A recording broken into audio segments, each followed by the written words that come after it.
The Israelite people have been freed out of Egypt by Yahweh. Their spiritual enemies who loomed over them in the pit of Egypt have been sent running away in impotence by Yahweh. I mean, they have seen what he will do for them. But like all weak fallen flesh, they doubt. More than seeing what he can do, they see the current circumstance and they do not trust that he will now provide. They do not believe he is capable of doing that which he has promised he will do. He cannot sustain them in this lifeless place.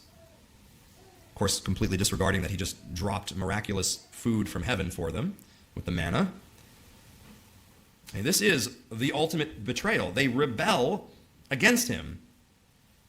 They grumble at him. In English, we tend just to hear complain, but it is far more akin to bringing charges officially. And the charge is that you and your mediator have brought us out here to die.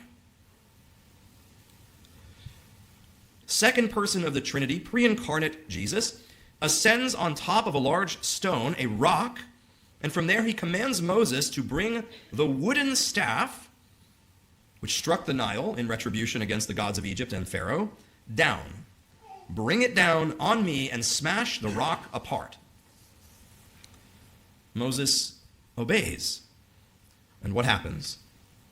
The rock, who is Christ, is split open, and from this rock comes forth life from lifelessness. In the dry wilderness of death comes the flowing water that gives life to his people. The rebels are given peace and life at his expense. Fast forward many centuries, go into the Gospels, and the Pharisees do what? They grumble and they quarrel against their Messiah. They arrest him like a rebel and a robber. He is not who he says he is. He cannot do what he says. And so they bring official charges against him. The verdict is rendered by God himself.